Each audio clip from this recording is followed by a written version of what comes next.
Dan sesuai dengan janji Vina tadi sahabat Sonora, kali ini kita membahas terkait dengan nggak jauh-jauh ya, terkait dengan pernikahan sahabat Sonora. Gimana sih cara mengurangi beban pikiran dalam pernikahan begitu. Nah sahabat Sonora, banyak orang mengira bahwa hidup akan lebih bahagia bila sudah menikah. Nyatanya dunia pernikahan pun ini masih memiliki masalah nih sahabat Sonora, dan tantangannya ada tersendiri sahabat. Bagaimanapun pernikahan adalah menyatukan dua orang dengan kepribadian yang berbeda. Itulah mengapa konflik dan masalah rumah tangga wajar seringkali tidak terelakkan oleh pasangan yang sudah menikah. Meski demikian, Anda dan pasangan sebaiknya jangan membiarkan saja ya masalah dalam pernikahan itu terus berlarut-larut tanpa terselesaikan dengan baik. Sebab hal ini dapat membuat Anda jadi stres biasanya, dan akhirnya hubungan Anda dengan pasangan Anda ini menjadi terancam begitu. Karena itu Anda yang sudah menikah perlu tahu bagaimana cara mengatasi stres dalam pernikahan agar bisa berjalan dengan baik. Dengan begitu Anda juga bisa mempertahankan pernikahan yang sehat, kemudian langgeng dan juga harmonis. Nah, gimana caranya untuk bisa mengurangi beban pikiran dalam pernikahan Anda? Nanti kita akan bahas selengkapnya bersama dengan narasumber kita pagi hari ini. Sudah hadir Kak Nit Kartika Nita Widiasari, SPSI CHCSA, praktisi psikologi dan konselor pernikahan dari Kata Okta Kartika. Halo Kak Nit. Halo, selamat pagi. Gimana kabar? Kabar baik. Wah, hari ini pakai batik ya, cinta Indonesia. Dan juga Mas Okta. Halo, selamat pagi. Halo, Mas Okta. Mbak Vina. Kabarnya gimana? Spektakuler. Spektakuler. Yes. Yang satunya baik, yang satunya spektakuler. Kalau digabung jadi apa nih? Baik spektakuler begitu. Mas Okta Stika Badan Nirmala, SPSI CHT CTSA, praktisi psikologi, penulis buku Terapi Pikiran, Bahagia dan konselor di kataoktakartika.com. Nah, silakan sahabat Sonora yang ingin bergabung. Kita membuka ada beberapa layanan interaktif nih sahabat Sonora. Ada WhatsApp 0811 304 9800. Mau ngobrol-ngobrol langsung nih, mumpung ada Kak Nit dan juga Mas Okta yang hadir di studio, boleh langsung ngajak call ya di 7327102, dan Anda juga bisa tinggalkan live chat melalui YouTube di Sonora Surabaya dan Facebook di 98,0 Sonora Surabaya. Baiklah, pagi hari ini sahabat Sonora, bagaimana sih cara mengurangi beban pikiran pernikahan? Nanti kita akan tanyakan ke dua narasumber kita ini. Tapi sebelumnya saya pengen tanya dulu nih, bener gak sih kalau menikah itu katanya bisa mengurangi beban? Katanya aduh ini lagi stres karena memang skripsi udah gak kelar-kelar, aduh banyak masalah kerjaan, udah deh nikah aja kayak gitu. Jalan satu-satunya cuma nikah gitu. Bener gak sih nikah itu bisa mengurangi beban kayak gitu? Tapi nyatanya banyak yang merasakan aduh jangan buru-buru deh, mending dinikmatin dulu singlenya, kan enak tuh bisa traveling ke sana kemari. Kalau nikah kan belum tentu bisa kayak gitu. Pendapat dari Kak Dinit gimana? Kalau kepingin ini ya, kepingin lepas dari masalah, kayaknya harus off ya. Off dari mana dulu nih? Off dari hidup. Off dari hidup ya. Karena begini, kita mau bicara tentang masalah tadi. Udah ini nih sekolah, misalnya kuliah, bebannya berat banget ya. Kalau nikah kayaknya asik deh gitu. Kayaknya tuh sama deh itu. Kayaknya banyak juga yang mulai berpikir juga begitu. Tapi ternyata begitu nikah kok punya beban pikiran ya. Kok masalahnya ya? tambah banyak, tambah kompleks begitu ya. Nah, karena kan setiap hidup ya ada tantangan gitu ya. Ada. Kalau kita bicara tentang permasalahan ada, selalu ada. Bahkan anak, kalau kita bicara nggak usah pernikahan, kalau kita bicara anak kecil pun mereka juga punya masalah loh gitu loh. Masalahnya adalah mereka belum boleh pergi kemana-mana sendiri, itu masalah buat mereka gitu ya. Nah, jadi setiap hidup akan selalu ada. Jadi pada saat kalau aku kepingin ini nih keluar dari masalah gitu, ya nggak bisa begitu loh. Yang bisa kita lakukan adalah gimana ya pada saat nanti kita ada dalam setiap kehidupan kita, pada saat kita ada masalah kita bisa cari jalan keluarnya. Jadi kita bisa menghadapi masalah itu, menyelesaikan masalah itu gitu ya. Jadi itu justru jauh lebih ini ya, lebih baik ya gitu. Lebih baik, lebih bijak gitu ya daripada harus menghindar. Harus pasti menghindar. nantinya akan tambah tumpuk lagi nih masalah. Iya, akhirnya menghindar kalau menghindar itu akhirnya selesai. Yang ada malah numpuk-numpuk begitu ya. Begitu harus diselesaikan, bingung nih. Sudah terlalu banyak akhirnya masalahnya. Nah, harus disikapi dengan bijak permasalahan itu, paling tidak dihadapi begitu ya. Nah, bahkan disebut pernikahan ideal pun ini juga pastinya nggak jauh-jauh juga ya dari permasalahan, maksudnya tantangan permasalahan yang hadir ataupun ujian yang hadir di tengah pernikahan mereka begitu. Ya pasti ada, karena kan kembali lagi kalau ada dalam pernikahan kita ada dua orang nih, ada dua kepala, ada dua otak gitu ya, cowok dan cewek. Lagi perempuan itu sudah jadi masalah sendiri ya. Kalau kita balik lagi tentang cara berpikirnya aja udah beda. Dari situ aja udah kelihatan gitu ya masalah sebetulnya gitu. Nah, tapi bagaimana sebenarnya kita menyikapi ini gitu loh. Bukan jadi terus ini gimana, kayaknya nggak mau deh aku punya masalah. Dan itu banyak yang kalau kita ketemu dengan pasangan-pasangan gitu, kalau ketemu ngobrol dengan kita, pertanyaannya selalu begitu. Permisi ya Mbak, Mas, Sam itu nggak pernah ada masalah dalam pernikahan. Loh kenapa kok pertanyaan begitu? Kok selalu ketawa ketiwi ya? Kok kita nggak pernah lihat status galaunya misalnya kayak begitu ya? Kok kita nggak pernah lihat itu Anda berdua itu kok saling berdebat, dan kita berpikir loh ya kita punya masalah gitu loh ya. Tapi nggak harus kita ya kita kalau punya masalah ya fokus kita adalah kita yuk selesaikan masalahnya, bukan membiarkan masalah, tapi fokus kita adalah yuk kita selesaikan begitu loh.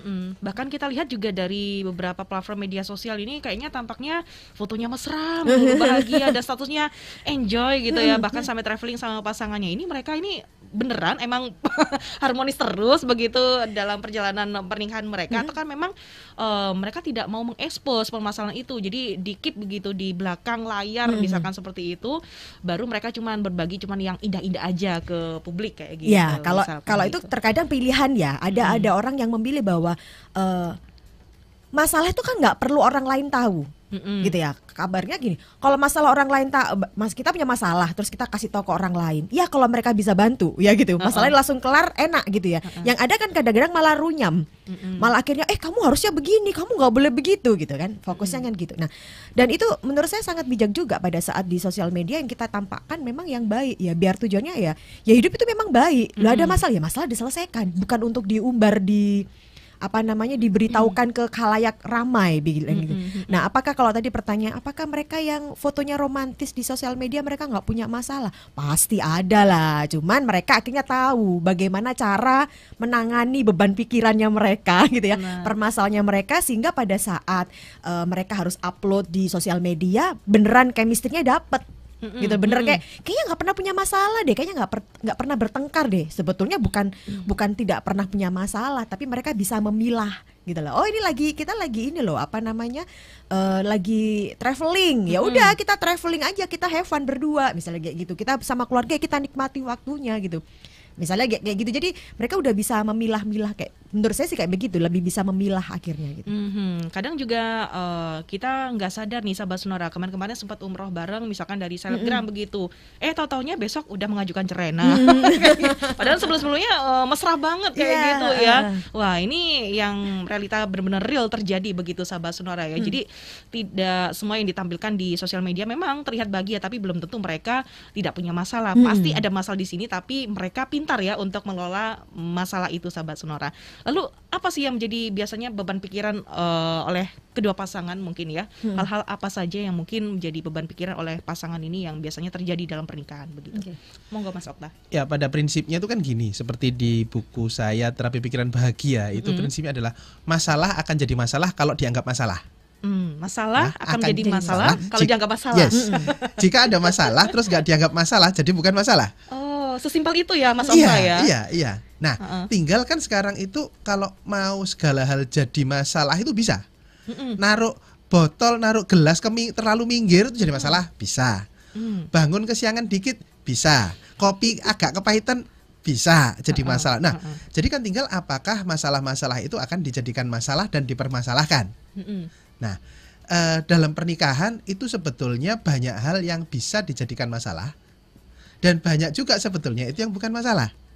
Makanya ketika kita ngobrol pagi hari ini tentang bagaimana caranya mengurangi beban pikiran, ya jadi kita harus selektif untuk menjadikan hal-hal yang memang jadi masalah itu benar-benar masalah.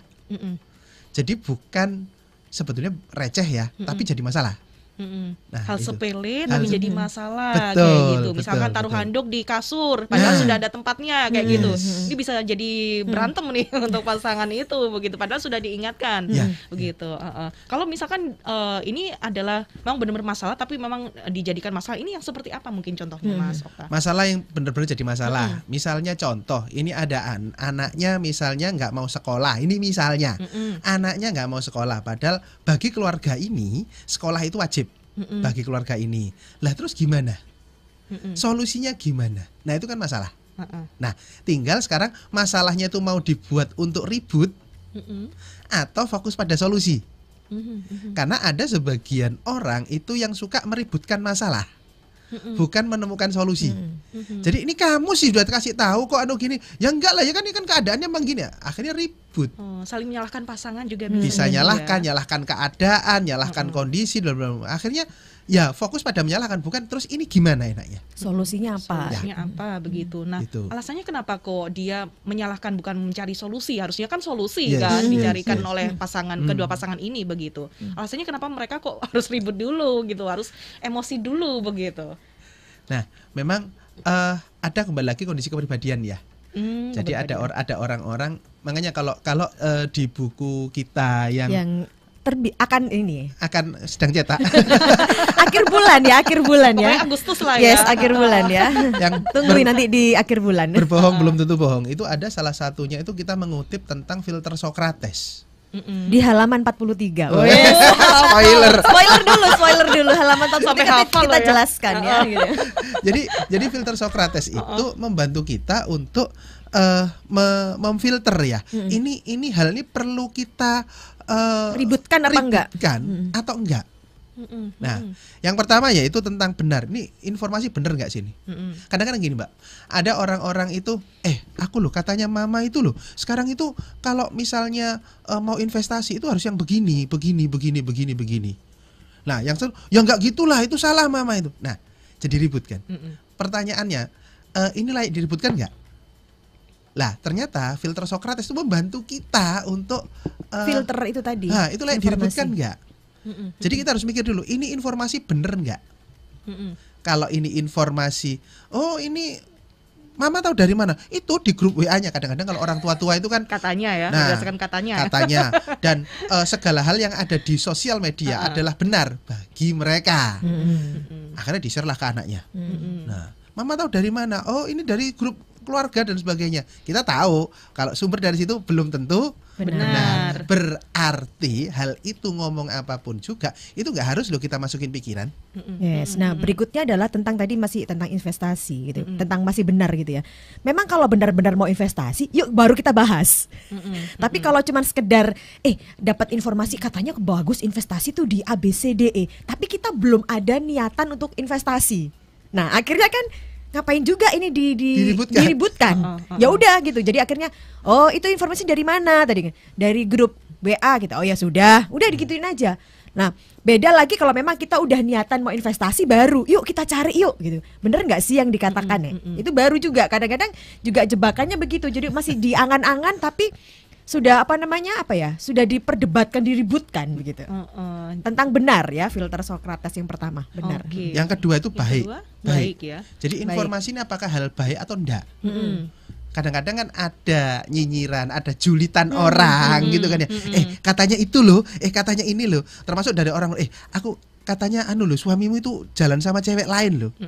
Oke. Nah, satu benar nggak informasi itu? Kedua, informasi yang baik enggak? Oh baik itu untuk diselidiki, jangan-jangan suamiku begini. Tapi misalnya ya enggak lah, emang suamiku kerjanya marketing, emang suamiku kerjaannya PR, ketemu sama orang misalnya jalan sama cewek, ya bisa jadi itu adalah kliennya. Lah berarti kan informasi nggak baik, jadi kan nggak penting untuk dilanjutkan. Nah, yang ketiga adalah tentang bermanfaat atau enggak informasinya. Jadi kalau ketika tiga-tiganya ini informasinya baik, benar dulu. Dan ini adalah hal yang baik. Terus ini bermanfaat, wajib dimasukkan pikiran, masukkan hati. Kalau nggak bermanfaat ya sudah. Tinggalkan aja gitu ya. Misalnya hanya untuk baik-baikan, ya cerita aja. Tapi gitu ya. Tapi nggak usah dimasukin hati, nggak usah dimasukin pikiran. Hanya mau menyenangkan aja, mungkin mau didengarkan kayak gitu ya Mas ya. Pokoknya ketiga hal ini ya yang menjadi patokan ya, benar, baik dan juga bermanfaat. Nah ini sahabat sonora harus baca bukunya nih kata Pak Rika ya, biar menyikapi masalah itu lebih bijak begitu ya. Namun ada yang menjadi paling tidak memancing permasalahan itu bisa dilihat juga kah dari gesture, mungkin dari intonasi yang mungkin yang meninggi kayak gitu ketika dimintain pendapat, tapi dia malah kayak ngebentak kayak gitu, kayak nadanya sebel kayak gitu. Nah, gesture ini juga bisa memperkuat nggak sih untuk menambah jadi masalah bisa jadi mungkin pertanyaannya akhirnya kan kita udah pernah bahas juga. Jadi kalau memang kalau mau ngobrol yang hal yang penting banget, cari dulu kondisinya nyaman gitu kan. Apalagi kalau biasanya para lelaki, para suami, kalau mereka habis aktivitas gitu kan, terus kemudian mereka sampai rumah, biarkan dulu istirahat, jangan langsung ditanya ABCDE, kan masih capek. Dalam artian masih apa ya? Belum Sepaneng. ya sepaneng gitu ya. Nah pada saat kita tanya ya mesti akhirnya karena bisa jadi nyolot, bisa jadi dicuekin, bisa jadi jawabannya itu nggak pas. Nah kan kayak begitu. Nah itu kan juga perlu kita tahu juga begitu loh. Oh ya udah nanti aja tanyanya gitu. Karena bisa jadi dari gestur-gestur maupun misalnya bicaranya nyolot gitu. Apa sih gitu? Kok tanya-tanya? Loh, emang nggak boleh tanya-tanya. Nah akhirnya kan juga ikutan nyolot juga, kan? ya. Ikutan nyolot. Nah kalau udah saling nyolot itu memang harus salah satunya memang harus cepet tanggap ya. Langsung ya.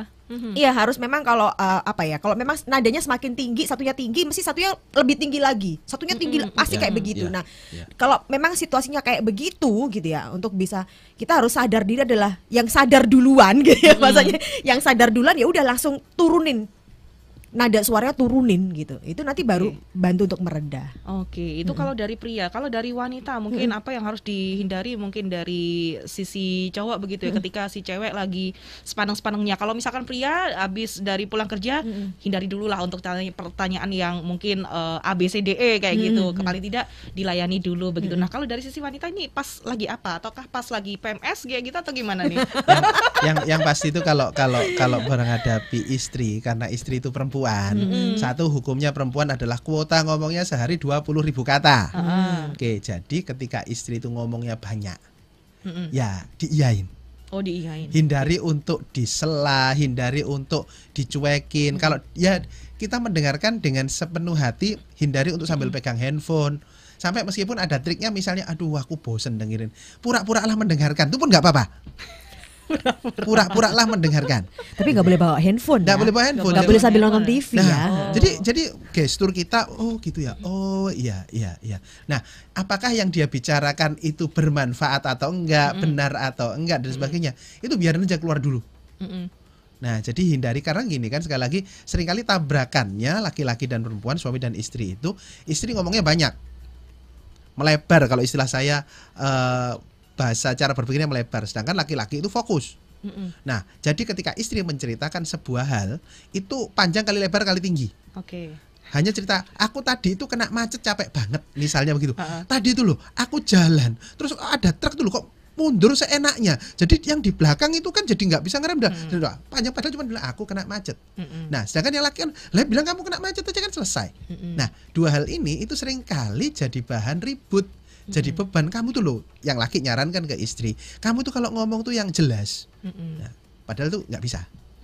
Yang perempuan pun gitu, kamu tuh yang lebih peduli gitu loh sama keluarga. Ya, pedulinya laki-laki itu begitu.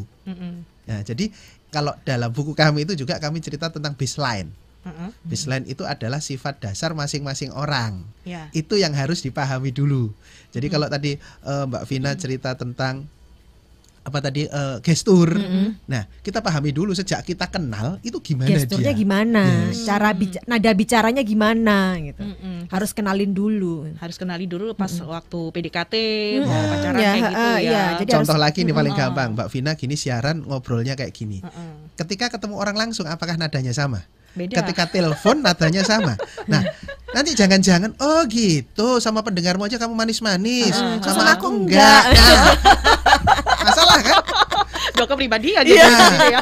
Jadinya begitu. Jadi harus tahu dulu juga sifat aslinya gimana, tingkah lakunya gitu ya. Itu hafal dulu gitu. Jadi makanya kan akhirnya kita tahu, oh ya kalau dia ditanya kayak gitu mesti nyolot. Ya udah nggak usah tanyanya gitu. Mestinya ntar aja tanyanya biar nggak nyolot. Jadi kita udah tahu gitu loh. Oke. Tapi bagaimana kalau misalkan ada kasus nih kedua pasangan ini, kalau misalkan ada masalah nggak malah diselesain tapi malah diam-diaman dan nggak tahu ini siapa yang mulai duluan begitu. Maksudnya untuk meminta maaf ataupun ngajak ngobrol duluan gitu, kadang itu ada gengsi di sini. Nah, kalau misalkan ketemu dengan case seperti ini bagaimana? Nah, itu banyak juga sebetulnya.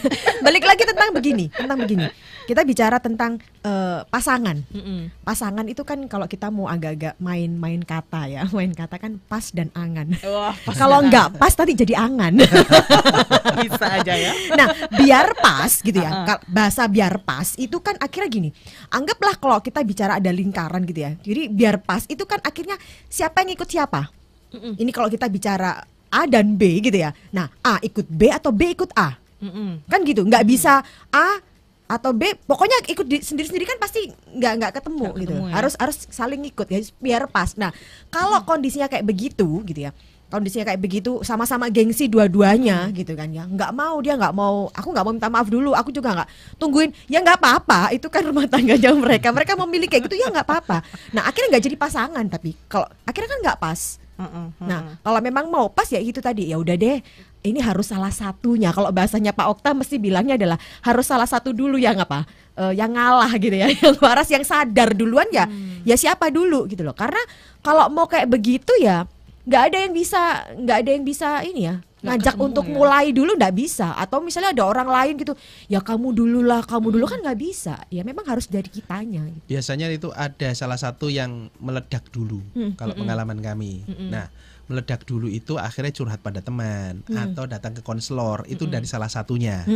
Begitu. Dan itu baik karena juga untuk bisa fokus pada solusi itu butuh kedewasaan. Karena kalau orang yang belum dewasa, yang diutamakan adalah egonya. Ego ya. Setiap orang punya ego ya, itu normal. Kalau orang nggak punya ego itu malah kepribadiannya aneh. Justru orang harus punya ego, cuman egonya itu nggak boleh egois atau berlebihan. Nah, jadi ketika kenapa sih kok akhirnya diem-dieman? Kenapa sih kok akhirnya marah-marah? Karena ngutamakan aku, bukan Masih kita. egois ya. Ya. Karena kalau misalnya untuk bersedia turun itu kan harus meletakkan ego. Dirinya diletakkan, ya udah deh aku minta maaf dulu. Meskipun kamu yang salah, kamu yang harusnya minta maaf, tapi kamu nggak minta maaf, ya udah aku yang minta maaf dulu. Oke. Jadi itu kan butuh kedewasaan. Paling tidak meminta maaf, mengalah bukan berarti dia kalah. Intinya Ya. seperti Iya. itu ya intinya ya. Oke, menarik nih Sahabat Sonora ya ngomongin soal masalah. Pasti di dalam hubungan pernikahan itu pasti tidak terlepas dari yang namanya masalah. Nah, biar tidak menjadi beban Anda, Sahabat Sonora, itu tadi ya sudah disampaikan oleh Mas Okta adalah apakah masalah itu memang dikatakan benar dulu, kemudian baik ataukah bermanfaat, Bermanfaat. begitu. Adakah cara lain? Sahabat Sonora, masih Anda dengarkan Love Life Talk bersama dengan Kata Okta Kartika. Pagi hari di Sahabat Sonora kita bahas seputar bagaimana cara mengurangi beban pikiran pernikahan. Karena memang tak ada yang lepas dari masalah dalam pernikahan, justru setelah menikah masalah akan semakin bertambah. Tetapi ini tergantung bagaimana pasangan bisa mengatasinya dengan kematangan dan kedewasaan sikap. Dan masalah yang ada mungkin rawan memicu stres dalam pernikahan. Anda yang punya pertanyaan ataupun pengen sharing, silakan Sahabat Sonora. Ini sudah banyak, tadi ada satu aja. Kali ini ada 1, 2, 3, 4 ya, nantilah kita akan bacakan satu persatu via YouTube. Di YouTube Sonora Surabaya mau bergabung silakan, mau di WhatsApp juga boleh 0811 304 9800 atau telepon 7327102. Dan hari ini juga live loh di Kata Okta Kartika via Instagram dan juga Facebook. Mungkin bisa disapa Mas Okta atau Mbak Oh ya, ini ada teman-teman, ada yang ini nih sharing aja dari Mas Wisnu ya, Mas Wisnu Di Instagram. Di Instagramnya Kata Okta Kartika. Dia bilang ambil baju di lemari bisa jadi masalah. Ya bener banget. Kalau berantakan diberantakin. Kalau biasanya diberantakin. gitu ya. Nah, tapi sekarang ini loh, justru menjadikan lebih santai ya kalau punya masalah di rumah tangga, malah bisa jadikan konten ya sekarang ya. Jadi terakhirnya ada tips nih. Ada solusi. Jadi ada masalah dulu baru kita ada tips ya kayak gitu. Repot juga ngambil baju sendiri bisa dibuat masalah. Kemudian minta tolong diambilkan juga Masalah. Jadi masalah juga kayak gitu. Kok nggak udah mandi kok nggak pakai baju dari tadi? Biar diambilkan baju. Jadi masalah. Kok jadi begini ya? Serba repot ya di Serba sini repot ya. Oke deh, para pasangan agak lebih bersabar ya begitu ya ketika ada masalah. Oke, selain itu ada lagi kah? Belum ada. Belum ada lagi ya dari Wisnu tadi yang ada di Instagram. Nah, sekarang saya beralih ke YouTube nih. Saila, selamat pagi. Nah, gimana nih terkait dengan psikologi orang tua tentang pernikahan anaknya? Soalnya nyokap tuh bilang gini, nikah Mbak, abis itu udah deh selesai. Gue kok jadi merasa bebankah gue sebagai anak, berpenghasilan udah, hidup sendiri juga udah bisa. Then why gitu? Ada tanggapan silakan. Ya, itu selesai itu sebetulnya bagi orang tua. Bagi orang tua. Oh, bagi orang tua. Ya, karena ketika anaknya sudah menikah kan selesai. Apalagi kalau dalam budaya Jawa juga kan ya tugas orang tua itu kan terakhir menikahkan. Sudah. Setelah itu sudah ikut pasangannya, sudah tanggung jawab pasangannya. Begitu. Nah, terus juga ada orang-orang itu yang memang berpikir, kamu sekarang sendirian, segala masalah kamu pikirin sendiri. Nah, kamu menikahlah sana. Jadi kan kamu ada teman untuk berpikir, ada teman untuk berbagi. Iya kalau iya. Ya kalau enggak. Karena banyak juga loh pasangan tuh yang tetap sudah menikah dipikirin sendiri. Kerja-kerjakan sendiri. Pasangannya nggak mau tahu, ada loh. Nah, jadi memang kalau Mbak siapa itu tadi? Sheila, ya mungkin ngobrol aja sama, ya mohon doanya ya Ma. Nikah kan ya nggak untuk sehari 2 hari, mohon doanya. Nah gitu aja. Tapi yang jelas mungkin tadi Mbak Sheila sempat agak aku beban, tapi jadi beban. Bebankah ya gitu ya? Jadi bebankah? Nanti akhirnya kayaknya Mbak Sheila mulai mikir, nanti kalau aku udah menikah aku punya anak nggak ya? Biar kayaknya ini mamaku kok beban sama aku. Kayaknya perlu diobrolkan deh Mbak Sheila sama mama itu. Apakah benar itu yang dimaksudkan selesai itu dalam artian orang tua dari sisi orang tua mengatakan bahwa oh ya tugasnya orang tua udah selesai ya nak, kalau kamu udah menikah tuh udah selesai tugas, atau hanya seperti itu aja, atau memang benarkah ada beban? Nah baru nanti boleh diskusi sama mama supaya nanti tidak turun temurun ya. Mama kok punya anak kok jadi beban ya, nanti aku juga punya anak bisa beban juga. Nah itu aku segera harus dipotong secara normal itu anak itu mengcopy secara alami ya, anak itu mengcopy paste value orang tuanya. Jadi kalau misalnya ini contoh Mbak Sheila tadi itu, misalnya aduh orang tuaku berarti kebebanan dong kalau aku belum nikah. Begitu. Nah, bisa jadi jika ini siklusnya nggak diputus, Mbak Sheila nanti ketika punya anak pun sama. Dia akan kebebanan kalau anaknya sebelum menikah. Oke, jadi Mbak Sheila-nya sendiri yang harus ada paling tidak untuk memutus begitu, untuk pikiran yang insecure kayak gitu. Mungkin ditanyakanlah sama ibunya begitu. Oke, terima kasih Mbak Sheila yang sudah bergabung. Kemudian ada Mas Ferdi.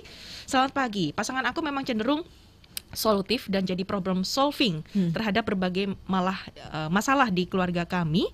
Memang dia lebih dewasa dan lebih tenang. Aku sebagai pasangan juga mau imbangin, bantu kok, tapi nggak solutif.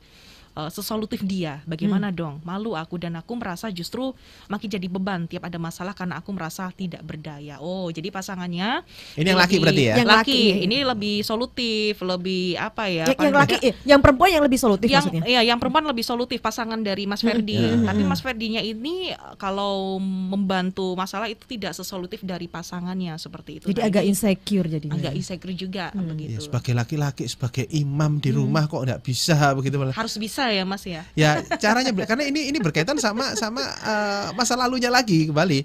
Bisa jadi ini saya ngarang ya dari kondisi ini, bisa jadi istrinya Mas Ferdi tadi ini memang di masa kecilnya dia dari keluarga yang memang terbiasa harus solutif. Ada kan keluarga-keluarga begitu kan. Nah bisa jadi Mas Ferdi dari keluarga yang bukan begitu. Ini masalah kebiasaan saja.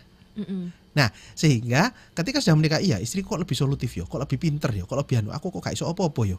Karena begini, sebetulnya bukan nggak bisa apa-apa. Ya ayo belajar pada istri Anda. Belum terbiasa aja. Belum terbiasa aja. Bisa kok, bisa. Tinggal belajar memang karena istri Anda sudah terbiasa lebih dulu, Anda pasti sedang ada di belakangnya. Tapi ketika Anda mau membiasakan diri, pasti akan bisa mengimbangi. Oke, jadi Mas Ferdi nggak boleh minder, intinya kayak gitu. Ya belajar dari istrinya, dari pasangannya. Nggak apa-apa ya Mas Ferdi ya, taruh dulu lah gengsinya. Nggak boleh insecure, pokoknya harus positive thinking. Kalau perlu belajar dari pasangannya yang lebih bijak untuk menghadapi masalah seperti itu. Baik, Mas Ferdi terima kasih yang sudah bergabung. Kemudian ada Mbak Ana. Izin mau sharing nggak apa-apa ya. Semisal sebelum menikah suami bilang gini, gimana? Calon suami ngelarang saya untuk nggak perlu kerja lagi, cukup di rumah jaga anak saya. Kebutuhan semua insya Allah suami mengusahakan. Tapi kan sebagai perempuan, apalagi saya yang kehidupannya selalu kerja terus demi mencukupi kebutuhan keluarga, tiba-tiba mau nikah disuruh berhenti kerja, itu kayak gimana ya, kayak gitu. Nah ini juga menjadi beban juga ya bagi istri ya, biasanya kerja terus tiba-tiba nggak dibolehin kerja. Ini sudah menikah belum? Sudah menikah belum? Kalau di sini semisal sebelum menikah. Semisal. Suami bilang kalau calon suami saya melarang kayak gitu. Misalkan kayak nah. Kayaknya ini harus ikut konsultasi pranikah nih. Karena balik lagi ya, kita ngobrol nanti dasarnya harus pernikahan kan tetap ada komunikasi, dan ini kalau misalnya ini balik lagi kan masih misalnya. Jadi ya diobrolkan dulu gitu loh. Maksudnya dalam artian begini. bisa nggak sih gitu. Kalau misalnya atau mungkin mau melatih sekarang deh misalnya kayak gitu. Mbak coba deh sekarang kan lagi kerja ini, misalnya ambil cuti deh langsung seminggu gitu ya. Cuti seminggu itu hanya melakukan di rumah aja, nggak melakukan kegiatan yang biasanya dia lakukan. Misalnya kayak begitu ya gitu. Belajar deh latihan. Sambil ngecek diri bisa nggak gitu ya. Kayaknya seminggu bisa deh. Nanti coba deh di rutin. Karena gini ya, itu butuh kesiapan gitu ya, butuh kesiapan karena nanti kalau kesannya ada memaksa gitu ya, kita belum siap, biasanya kerja terus tiba-tiba harus berhenti sendiri di rumah, itu nanti biasanya salurannya ke yang lain-lain gitu. Maksudnya gimana Kak Dini? Bisanya jadi nanti lebih ini secara emosi gitu ya, atau tiba-tiba aman-aman saja. Kita pernah punya kasus begitu, dulunya perempuannya ini sangat aktif sekali, begitu menikah gitu ya, dia sendiri loh yang memutuskan untuk stay di rumah sebagai ibu rumah tangga. Suami tidak ada obrolan gitu ya gitu, tapi dia sendiri memutuskan. Punya anak 1, anak 2 dia nikmatin, asik ya jadi ibu rumah tangga ya gitu ya. Dia menikmatin semuanya kegiatannya. Tiba-tiba suatu hari suaminya di kantor, ditelepon, dibilang si istrinya tuh udah pulang ke rumah orang tuanya, dia bilang kita cerai, udah gitu aja. Jadi kalau bahasanya Pak Okta meledak, ya bener, ledakannya di situ gitu loh. Pada saat ketemu dengan kita ngobrol gitu ya, ledakannya tuh tahu nggak ceritanya kenapa? Aku tuh bosen di rumah, aku tuh lo nggak bisa ngapa-ngapain, kok aku di rumah ya, kok aku bodoh ya, kok aku nggak kerja ya, kok aku loh. Pertanyaan kan begitu, akhirnya kita tanya, oke, dulu kamu sangat aktif, tiba-tiba di rumah itu ngapain? Ya nggak ada apa-apa, yang nganterin anak, habis itu di rumah ya bersih-bersih, sudah bersih, kok kegiatannya gitu-gitu aja ya? Gitu. Bagi dia membosankan. Yes, bagi dia membosankan gitu. Terus kamu kepingin apa? Aku tuh kepingin kerja apa gitu kan? Kita sempat ngobrol. Pertanyaan berikutnya adalah, udah pernah tanya sama suaminya? Karena kita konsultasinya berdua, jadi saya dengan istrinya, Pak Okta dengan suaminya, gitu ya. Pak Okta tanya dulu, kita dapat informasi ya, Pak coba ditanyain deh, boleh nggak kerja? Karena posisinya mereka nggak bisa bareng kan? Nggak bisa bareng. Saat itu belum belum ada sosial media, belum ada apa. Jadi kalau sekarang kan kita konsultasi bisa bareng. Nah kalau dulu nggak bisa. Jadi dia sama istrinya, saya sama suaminya, karena mereka berdua nggak bisa ketemu. Gitu. Nah akhirnya Pak Okta coba tanyakan dari sisi suaminya gitu. Ini istrimu tuh boleh kerja nggak sih? Bahasanya kayak begitu, kita tanya, boleh kerja nggak gitu. Loh boleh, nggak apa-apa, aktivitas di luar juga nggak apa-apa dia. Kalau mau di rumah ini, kalau butuh ART panggil aja ART, nggak apa-apa. Kalau duitnya kurang ya aku tak kerja lagi, aku tak lembur gini-gini. Kita bingung loh, ini apa ini? Si suaminya boleh, si istri nggak boleh. Yang bener yang mana? Nah gitu makanya akhirnya kita bicara, oh iya gitu, memang dari dia punya harusnya begini, tapi ternyata dia nggak siap dengan dirinya. Nah sama juga dengan tadi kan masih misalnya, itu tolong ditanyakan dulu ke diri gitu loh. Siap nggak gitu loh. Kalau memang udah siap nggak apa-apa gitu loh. Tapi kalau memang nggak siap, yuk dicari dulu gitu loh, ngobrol dulu aja nggak apa-apa gitu. Tapi kan sebenarnya di rumah kan juga bisa untuk berkegiatan, misalkan kerja di rumah kan sekarang kan tidak harus ke kantor begitu ya. Nah tapi kan kadang-kadang juga kerja di rumah, akhirnya juga fokus kerja aja kan juga. Rumahnya juga kalau bahasanya akhirnya anaknya nggak tahu ngapain sendiri, kan bisa kan gitu loh. Ya kan. Sebetulnya yang perlu dipahami juga, ini ngomong masalah pekerjaan dari Mbak Anu, siapa tadi nih? Kalau tadi Mbak Ana. Mbak Ana, kerja itu bukan melulu tentang untuk mendapatkan uang. Kerja itu juga adalah kebutuhan sosialisasi, kebutuhan untuk beraktualisasi diri. Nah, jadi bukan hanya uang. Nah, jadi seringkali ketika tadi pertanyaan, jika saya punya calon suami yang meminta begitu, bagaimana? Ya, sebaiknya diobrolkan dan dipertimbangkan. Sebetulnya intinya sekali lagi, namanya pasangan itu adalah kekasih, saling mengasihi, bukan saling menuntut. Maksud si suami itu benar. Aku sebagai suami tak cukupi kamu. Aku sebagai kepala keluarga tak cukupi, tak nafkahin kamu. Cuman yang perlu dipikirkan, istri kerja itu bukan melulu tentang nggak punya duit, kurang duit, bukan, tapi aktualisasi diri. Jadi ketika Anda memang sukanya aktivitas, terus calon Anda kekeh untuk Anda di rumah, tolong pertimbangkan lagi daripada meledak di tengah jalan. Karena pernikahan kan bukan cuma setahun 2 tahun ya. Daripada mogok di jalan, bisa komunikasikan dulu aja ya, siap nggak siapnya itu ya Mbak Ana ya. Mudah-mudahan berhasil nanti. Oke, sekarang saya ke Kelika. Terima kasih yang sudah bertanya. The point is bahagianya adalah bahagia kita, sehingga tidak ada rasa iri atau minder pada kesuksesan pasangan. Lalu jika posisinya sebelum menikah finansial pihak perempuan lebih mapan dan siap daripada pihak laki-laki yang kerjanya masih belum pasti. Nah, ini gimana cara mengatasinya? Karena seringkali kita dihadapkan pada stigma kalau laki-laki itu harus lebih mapan. Nah, enggak juga. Sekarang ada figur-figur suci ya. Saya kalau ada kasus-kasus gini nih, mohon maaf kalau dari sisi sejarah Islam, dari sisi sejarah Islam, Siti Khadijah itu lebih kaya loh daripada Nabi Muhammad. Ya kan? Itu dari sisi sejarah begitu. Jadi sebenarnya enggak apa-apa. Tinggalkan seberapa si laki-laki ini mau tahu diri. Oke. Nah, dan si perempuan juga tahu bisa menempatkan diri. Oke. Jadi saya pernah cerita di episode kita sebelumnya. Saya punya klien yang perempuan ini direktur perusahaan penghasilan ratusan juta.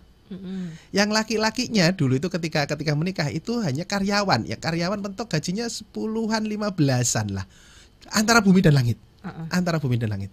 Ketika mereka dalam konteks mereka menikah ya, mereka sudah sepakat. Nah, ketika mereka sudah sepakat akhirnya ini gimana nih? Si istri mau, aku tak berhenti kerja dah.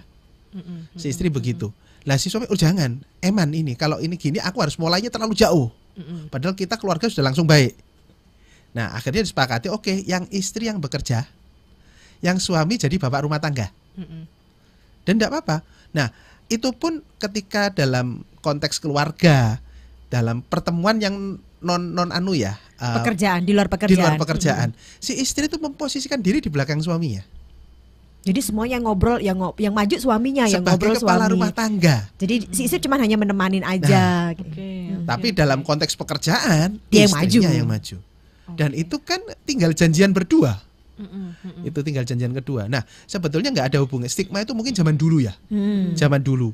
Nah kalau yang suaminya, memang suami itu berkewajiban untuk menafkahi, kewajiban. Tapi kan tinggal janjian berdua.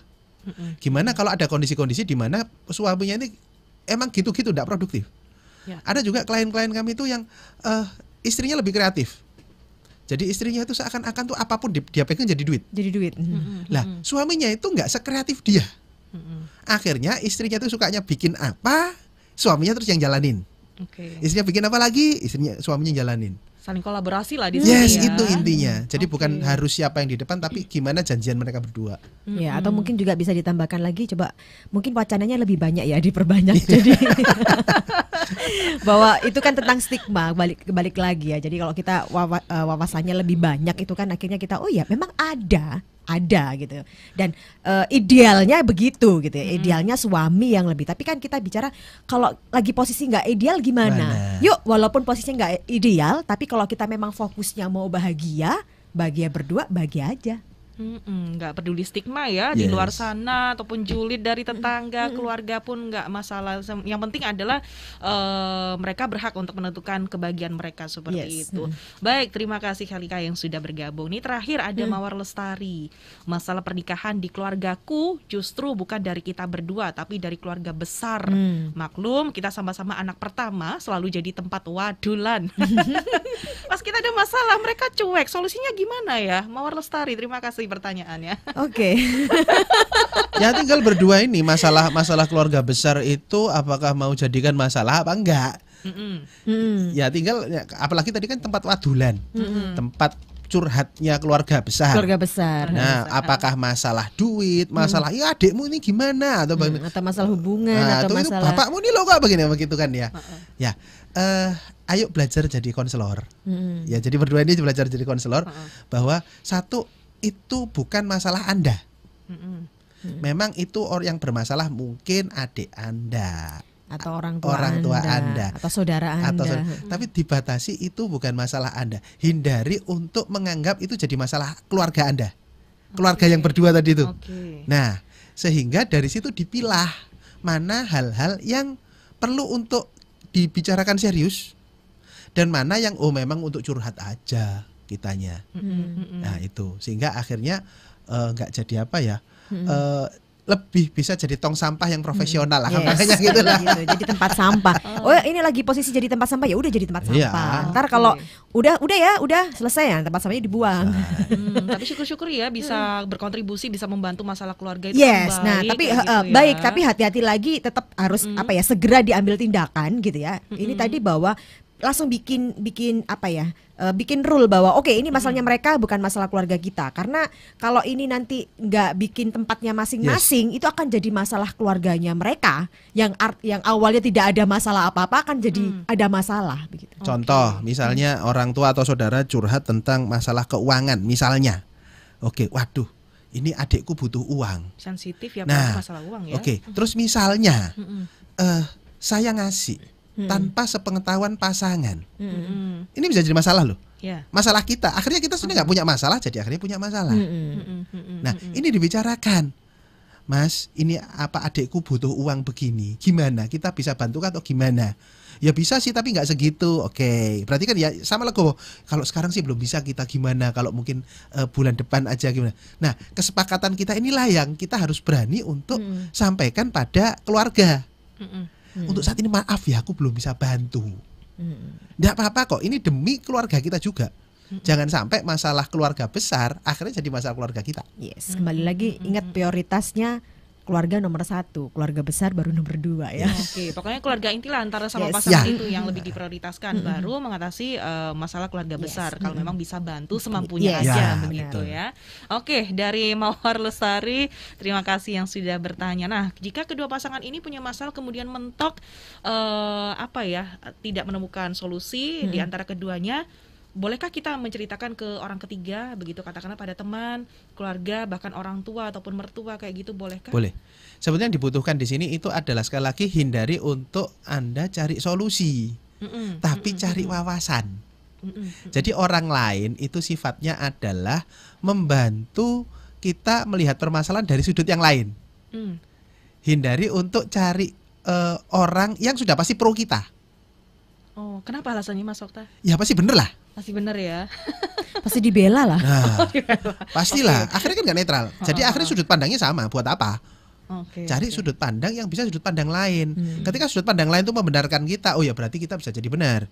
Tapi jika enggak, bisa jadi aku yang salah ya dalam hal ini ya. Nah, jadi akhirnya langkah-langkahnya itu lebih lebih konkret, lebih realistis daripada sekedar. Jadi intinya tuh hindari untuk cari solusi, karena solusi itu Anda sendiri. Kami tuh sering tanyain, minta solusinya dong. Lu sih tak uripmu kok aku sing kayak solusi. Kalau kasih wawasan, ayo gitu. Kalau cari sudut pandang yang berbeda, yuk ngobrol dengan kita. Jadi kami ketika melakukan konsultasi sifatnya memberikan wawasan.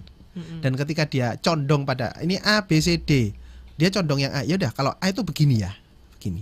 Enggak mau, aku sukanya yang tetap dengan pendirianku begini. Oh, enggak apa-apa. Resikonya begini. Nah, akhirnya terus saya harus gimana? Loh, Anda lebih suka yang mana? Karena ini hidup kita, hindari untuk kita menyerahkan hidup kita pada orang lain.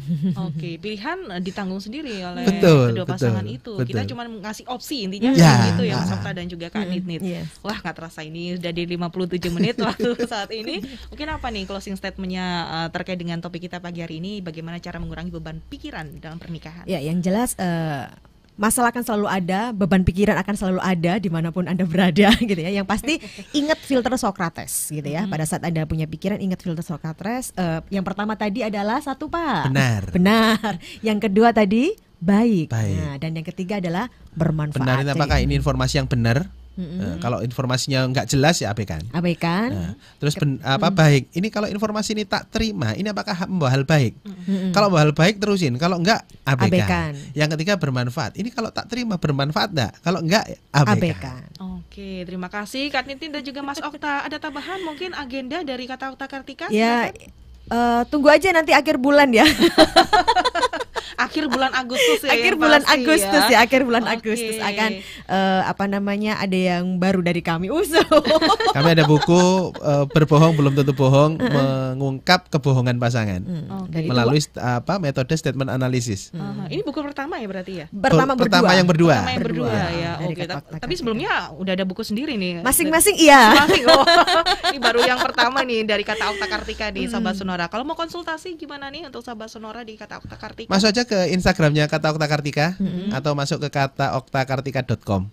Oke, siap. Terima kasih Mas Okta untuk Terima kasih Mbak Vina. Informasinya pagi hari ini dan juga Kak Didit juga terima kasih. Ya. Mudah-mudahan sahabat Sonora yang mendengarkan hari ini bermanfaat Amin. begitu dan tentunya bisa lebih bijak lagi ya Amin. untuk menyelesaikan masalah. Saya Vina Putri pamit sahabat Sonora. Terima kasih untuk waktunya. Anda juga menyaksikan Love Live Talk bersama dengan Kata Okta Kartika. Kita akan ketemu lagi di minggu depan dengan topik yang menarik lagi. Sampai jumpa.